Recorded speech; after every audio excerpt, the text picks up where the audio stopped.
Endless Hustle presented by the Movie Trivia Schmodown. The Movie Trivia Schmodown is the ultimate mental sport for the movie fanatic. Intense movie trivia with the flair of pro wrestling. Championship matches, competing factions. MTS has the best competitors in the world. This isn't your parents' game show. The end of the season finale is the Schmodown Spectacular 6. All of the championships on the line and all of the greats play here. This isn't bar trivia. This is the Movie Trivia Schmodown. All right, we got a great day on the Endless Hustle as I'm joined by hip-hop legend and a man whose resume needs no introduction, the one and only Too Short. Too Short, welcome to the show. What's happening? How's the audio? Audio is good, man. Only you can make looking cool while driving, while doing a show cool. You know, I'm like, if I tried doing that, it would look so awful. Keep your eyes on the road, man. I love it. Hey, man, congrats on the new song you did for the Raiders. I know you did it with Cube and Neo. I want to talk to you about your love of the NFL because with the NFL back, that's pretty much everything that anyone's talking about right now. Tell me about your love for the Raiders. How did it begin? Well, I grew up in a house full of football fans where, Sunday morning was really important. And back in the day, we didn't have the direct TV NFL package where you get every game all day, regardless of where it's being played. So, you just you wake up, you got whatever it was, CBS, NBC, Fox, whoever was playing the game, and you just watch the games. But I'm from that era where you pick a team and you ride with your team your entire life.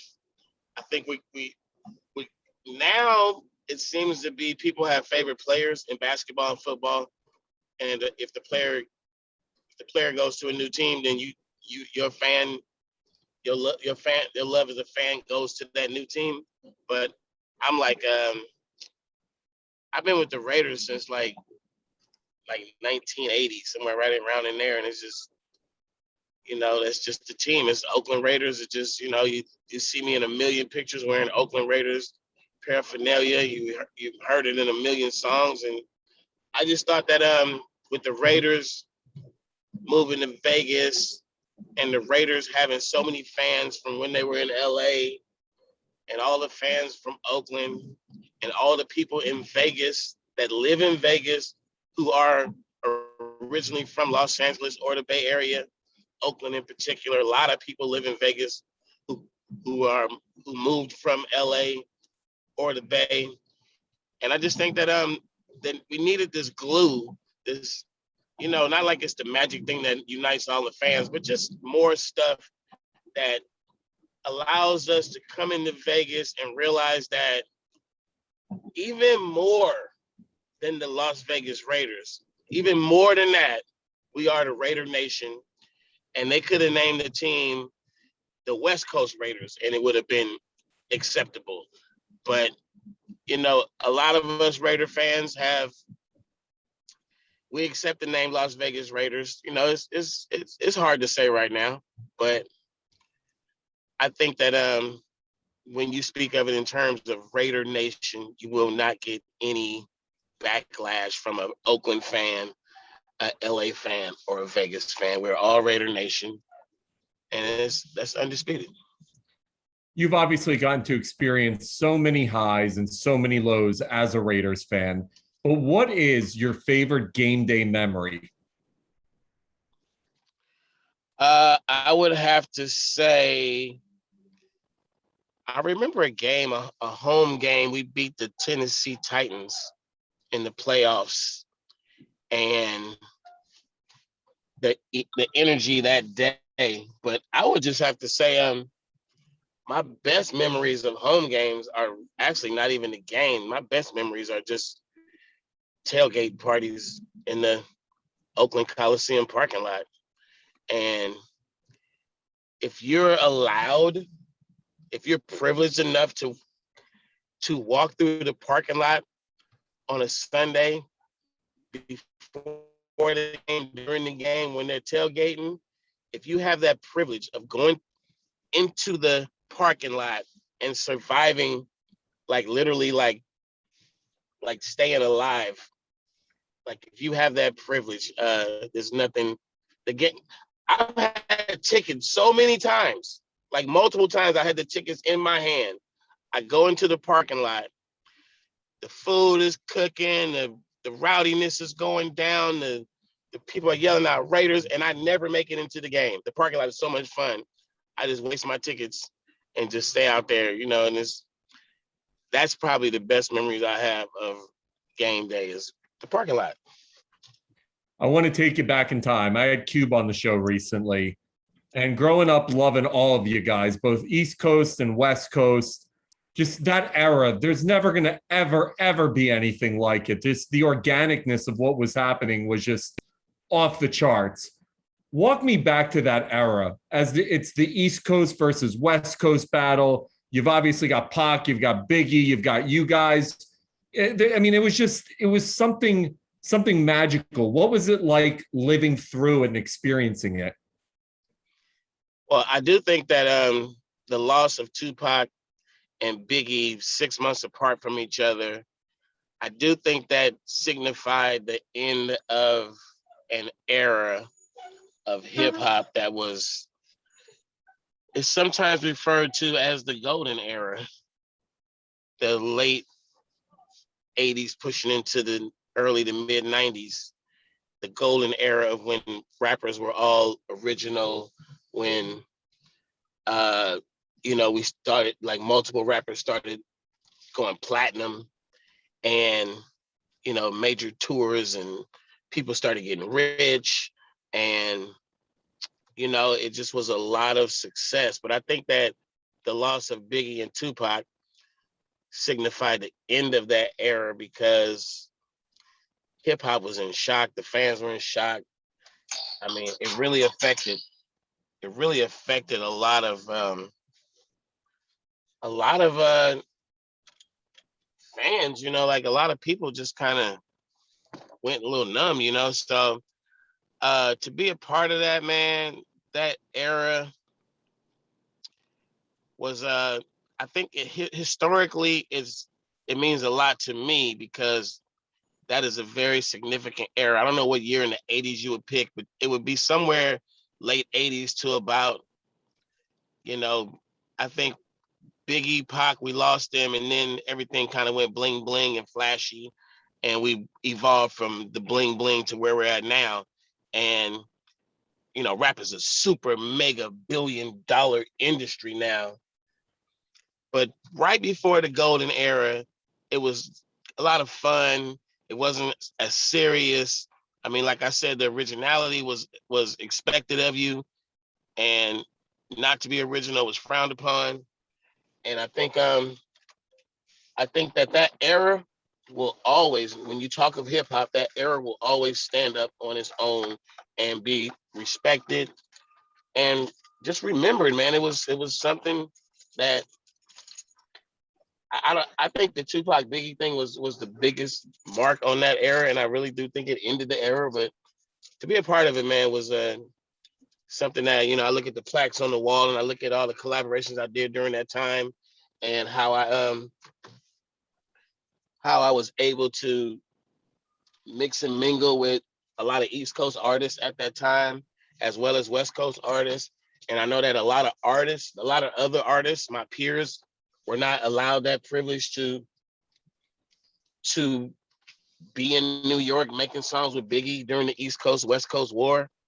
But I found a way to fit in there and not be political and not alienate anybody, and some of my proud achievements. So Tupac is one of the most polarizing figures in music history. I mean, there's been countless hours of television, movies, docuseries detailing his life and career. And it's incredible to see the dichotomy between here's this hyper intelligent, ultra artistic, just unique dude. And then he transformed as an artist and he became essentially, thug life and gangster and all this whole other side you got to see of him. But to be able to know him personally, what was he actually like? He was definitely multifaceted, and he was very interesting. No matter which Tupac was on display, he was always very interesting, and And if he was in a lively party mood, or, just a prolific songwriter mood, or if he was, in a revolutionary kind of Black Panther mentality mood, whatever it was, you got a good conversation out of him, and you got a good experience when you would come in contact with him. He was always the life of the party. He was always the spark in the room, the center of attraction. Like you couldn't outshine him if he was in the same room. You just couldn't outshine him. It just was no way to do that. So every time I ever came in contact with him, good things happened. Dope songs were being made. You either witnessed something or you were a part of something. And I think that that's another blessing of the time, was to actually be personal friends with Tupac and to work with him and to know him. It was just, people ask me that question a lot, and I'm like, the only way I could tell you is that every time you would see him, if you really knew him, every time you would see him, you had to wait a few minutes to see what mood he was in, and what kind of Pac was it? Because Gemini, he's got like a million different personalities, and he was I liked him the best when he just got in the studio and recorded those verses. That he used to write those verses really fucking fast, and you would think that he's writing so fast that these would have to be lyrics that he had in his mind already. But people said, no, that's just how he wrote as fast as he could think. And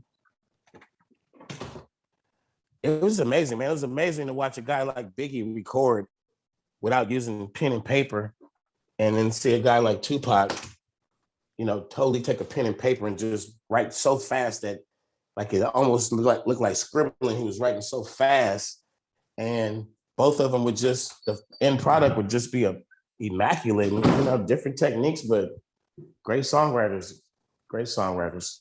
You also got to work with, in my mind, the greatest of all time. Although I waver between Biggie and Jay-Z, but there's a great moment in Fade to Black, the documentary that Jay did when he was making the Black album, where he's in the studio with Timbaland, and Timbaland's like, he's the greatest because he doesn't write anything down. And you see Jay literally improvising Dirt on My Shoulder. And I'm just like, holy shit, this is crazy. Having gotten to work with all of these guys, who was the one whose talent stood out the most to you? Well, like I said, Jay-Z and Biggie with the the immaculate rhymes without using pen and paper, and actually just, I feel like they were writing, but they were writing with like invisible ink inside your forehead, and you just memorize it in your brain. Because they wouldn't rap, like rappers now don't use pen and paper, but they rap one line at a time, or they go in the studio and they like punch me in, punch me in. These guys were like memorizing the rhymes before they went in the booth, and they would spit the whole 16 or the whole thing. And it's like, that is a talent like I could never do. If I practiced my entire life, I could never do it. But they did it with ease. And I still, and I'm not West Coast biased, because I feel like Tupac is partially an East Coast dude as much as he's a West Coast dude.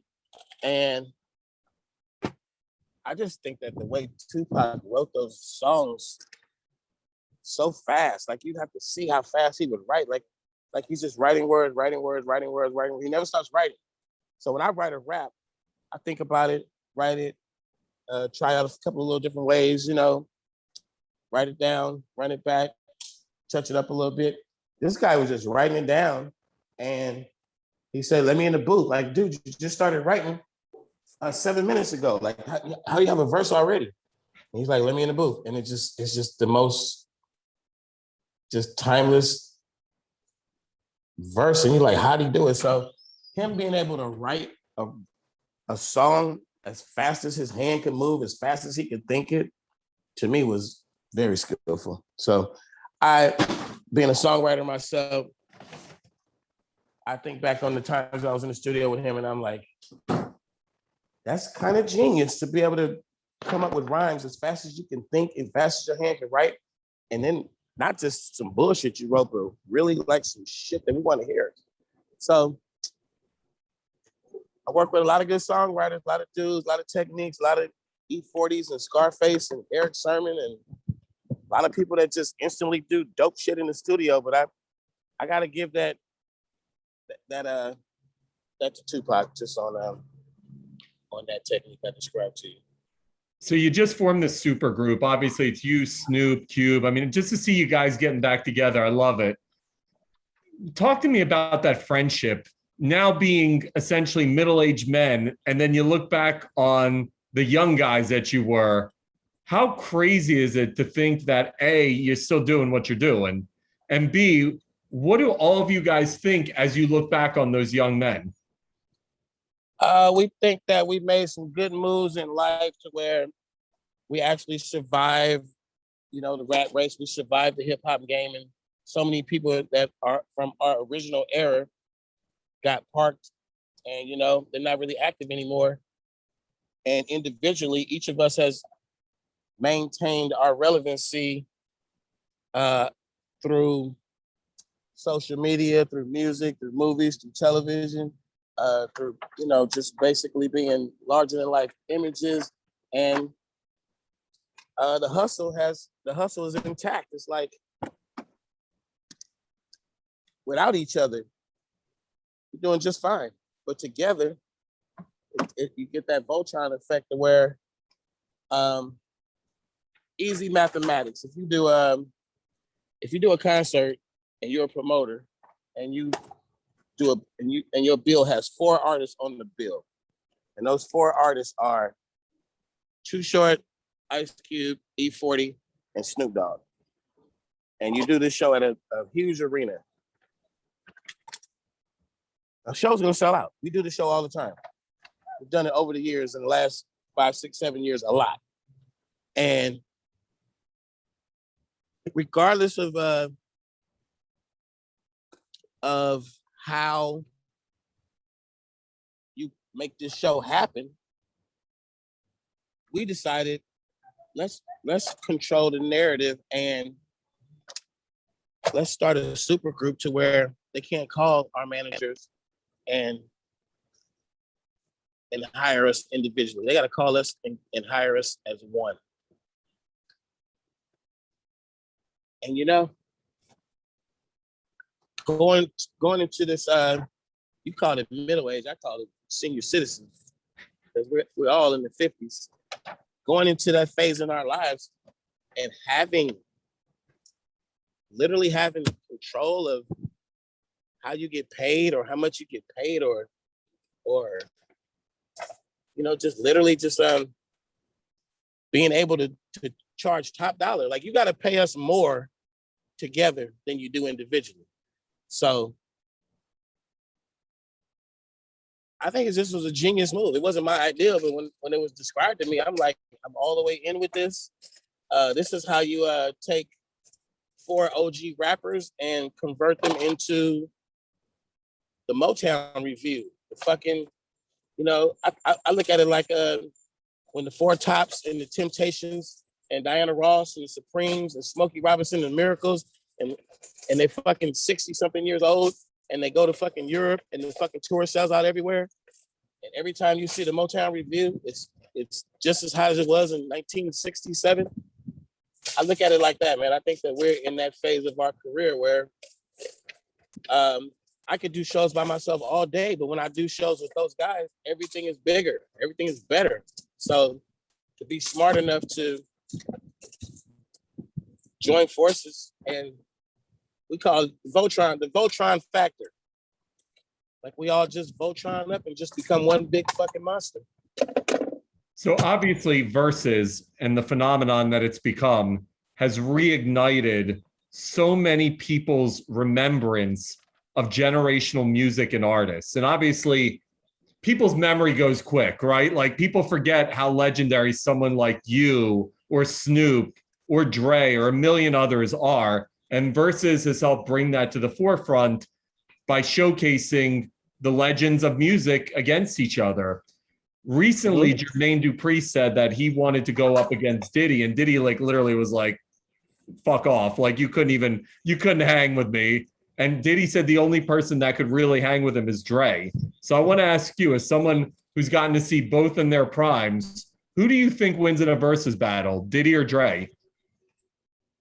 First of all, it would take some extracurricular activities, some secret sauce to even get Puff Daddy past Jermaine Dupri. Because if we talk about hits, like Jermaine Dupri has hits that he doesn't really have visual credit for. Like there's no Jermaine video for every fucking hit he made, because it's like big artists that he doesn't need to be in the video dancing and shit. So even if he has a cameo or not, it's still Jermaine Dupri production. So I don't know, man. You can't just dismiss JD and say I got more hits than JD, because I don't know. That's an underestimation. I would not want to be on the wrong end of. But I don't think there's any individual that could go up against the original Eazy-E catalog, NWA catalog, Death Row's catalog, Eminem's catalog, 50 Cent's catalog, and so much more.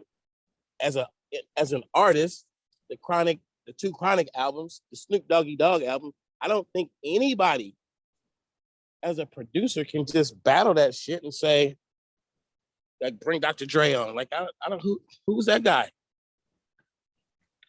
Who's that guy? You and then again, Puffy is, we're talking music, man. I make music, talking about people I know and love.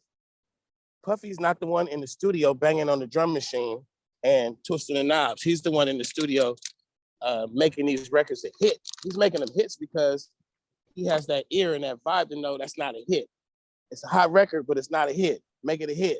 So they keep working. Or, I've seen him. He's definitely the motivating factor in the studio, and he's definitely important because people who work with him make hit records, and then when they're not with him anymore, they can't make a hit. So that shows you his value. But how you gonna battle these producers if you're not a producer? I don't know. I don't know how that works, but I do know for the showmanship. Okay, we can't kick Puffy out the car because he's gonna make the show better than me, you, anybody else. He's the best. He throws the best parties. He does, he just has a great track record. But yeah, it's fascinating. I was thinking about, if you were to think who's the GOAT of verses, there's a solid argument that you could say Dre's the GOAT, because you're right. His catalog and his breadth and his longevity and the artists. I mean, obviously, Puff brings Biggie and Mary J, and he mentioned that against JD, but you're right.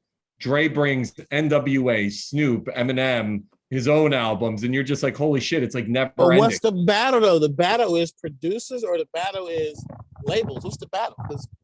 So essentially, I think it's loosely defined, but I think it's if you had any involvement in either producing or performing on a song, you can count that as your song. So, with Puff, he was mentioning Faith Evans and obviously Biggie and Mary J. But Dre brings both ends of the table and so many artists. I was literally thinking, is there anyone who could beat Dre? I'm not sure there is. Like, I guess you could probably figure out like Clive Davis or like Quincy Jones or somebody, you got to go there. Exactly. You gotta leave our era and go to another era. You gotta cross genres to get with Dre. What do you think of rap today, Short? Like, are you a fan of what we're seeing now? I love it. I think the process of making a hit record did not become easier or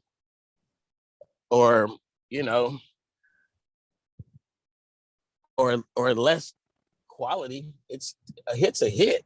Shit. What era in music do you want to go to in hit making? You want to talk about gospel? You want to talk about jazz in its young youthful days? You want to talk about swing bands. I mean, what the fuck you want to talk about? Rock and roll from the 60s. What do you want to talk about? Because I think making a hit record is a magical thing, and you can try all you want. You can go in there, you can be a hit maker. You can try all you want to keep making hits. It's hard as fuck. So when a young artist makes a hit, give a young artist credit for making a hit, because you can't, your criteria that you saying what a hit is not necessarily what a fan thinks. You're saying that a hit is a record. Oh, you got to say these words and you got to do like this and the beat. Fuck that shit. The hit is the one that goes up the charts and takes over the airwaves and takes over the motherfucking scene. So if Young Thug is the hit maker, you can't discount him. You can't discount his hits by saying his lyrics ain't like Nas's lyrics. That's bullshit. That's bullshit. So a hit's a hit. So I think our artists right now, our young artists right now, definitely know how to make hit records. They definitely are in a position where they're making more money than us because they have more platforms to not only present their music, but they have more platforms to make money off of so many different things, off of popularity. You get fucking rich off popularity. So I admire them. I think part of our hatred, and I'm not saying our as in mine, but part of our generation's hatred for young rap is the fact that they make so much fucking money so easily, and so much money off just like maybe one hot song or just one hot year. And we're like, you whack, you can't rap like Nas, you don't deserve to have that. Says who? Shit. Like, the rappers that came before me did not have the opportunity to go on sold out tours. And I'm selling my car if you're wondering what I'm doing. I'm actually. Dude, by the way, I was gonna say, I've interviewed everybody on the planet on the show. I feel like I've spent a day with you right now, and I'm literally like trying to figure out. Coming to get it. We're selling the car. The tow truck's coming to get it. So I'm like dying inside. I'm like, I literally feel like I spent a day with Too Short at the moment. Yep, I'm about to get back in the car and bust a move. I just had to position that thing for the pickup. That's amazing. I mean, as you were putting stuff in your sax bag, I'm like trying to figure out what does he put in there. It sounded like change, and I was dying. As I'm balancing the conversation, I'm dissecting your life simultaneously. Yep, I took out all the things that you acquire in a car over a 3-year period and put them in a Saks Fifth Ave bag. And I will go through that later and organize that later. Now I got to get back on the road. It's incredible stuff, man. It's funny because the one thing I will argue, I agree with you, making a hit's making a hit. The one thing I will argue was there was an originality to all of you guys and girls. Like when Little Kim came on the scene, or Biggie and Pac, or you and E40, there was something so authentic about it that we got to experience the come up with you guys. Where today it feels much more manufactured, and they're $1 billion brand from 12 years old on. But you guys, it really felt like we were watching one of us make it, and we got to see you in the raw element. I do have to remind you of one thing that you can't forget. At every point in time, every period in hip hop, we have had an enormous amount of terrible music trying to be released. Terrible artists with terrible looks and terrible songs. And we've had greatness in every era, like an overabundance of it. And you can't fucking just say they're not doing it now. We have some very prolific wordsmiths in hip hop right now. And it's just a lot of stuff that you want to call this mumble rap, or just you want to discount it is how I feel. And I think what's the difference between a mumble rapper and Daz Effects? I don't know. What's the difference? Shit, I can take you back to a lot of my songs that are just basic as, songs that just have a good vibe. It's not really about the word play. It's more about the funny part or the bass in the song than it is about clever rhymes and phrases. And if I can get you back on the Bluetooth.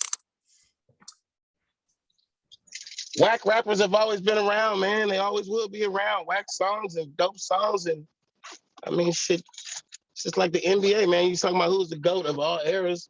You would never know till you put a grown ass man and take a grown man and transport him from 2021 to 1976 and see if he can hang with Dr. J. I don't know. Bro, this was amazing. This was just amazing. I can't tell you. This was actually one of the funniest ones, but you're just an awesome, your knowledge is amazing, man. And just hearing, this is the era I grew up in. So I always, even when I had Cube on the show, you know, just hearing what you guys went through and your opinions, it's amazing to me, man. It's like these youngins will never understand. They don't have to. They're in their own era, and they need to just make the most out of what's been given to them, and kind of just ignore any negative energy that's telling them that they're not talented. Just do what you do, you know? So I'm a firm believer in hot songs, man. I love a hot song, and I was criticized a lot as a youngster for not being a good rapper. And then I changed that narrative to being, oh, he's from California. Oh, he's from the Bay. Oh, he's whack. He can't really rhyme. He's just cursed. I changed that narrative to he's a fucking legend. And I changed that narrative by consistently making good music, consistently being on the charts, multiple platinum albums, gold albums, multiple platinum and gold features, and hits that are strung apart 10, 20, 30 years apart. And then once I put that out there, you can't call me a whack rapper for life. It's something that I did that makes me not whack. So, you know, I changed the narrative. I think that all of our artists right now who are presently starting careers and who are in young careers, I think they all have that opportunity to do what Chris Brown is doing. Chris Brown was literally, you know, hung out to dry, and they attempted to throw him away more than once. And the only thing, because he doesn't have really great PR, he's not really, you know, trying to kiss the industry's ass. He's only doing one thing. He's making a lot of good fucking music. And you can say anything about Chris Brown right now, but you can't say that he doesn't make hits. And you can't say that he doesn't make a lot of hits. And you can't say that he's a whack artist. You can't say any of that because he's controlling that narrative. So we fast forward, Chris Brown might be 10, 15 years into his career. Let's fast forward another 10, 15 and put him where I'm at. How many hits does this guy have? You know, so let them all tell their stories, man. We'll see. I'm more concerned with the violence in hip hop, how real famous popular artists are getting murdered or just shot up, or, you know, attempted murders and getting arrested for murder. And it's like, that ain't what this is supposed to be. You're not supposed to get to your point in life like XXX and you like all of a sudden 19, 20 years old, Pop Smoke, money's about to come in, it's just your moment, and they just cut you down, you just get murdered. It's not the way it's supposed to be. I agree, man. Dude, this has been an awesome chat. Thank you so much, Too Short. And the new song is Raider Colors. You, Neo, and Ice Cube supporting your squad. Thanks for a fun chat, man. All right, man. Take care, brother. Good luck with the car. All right.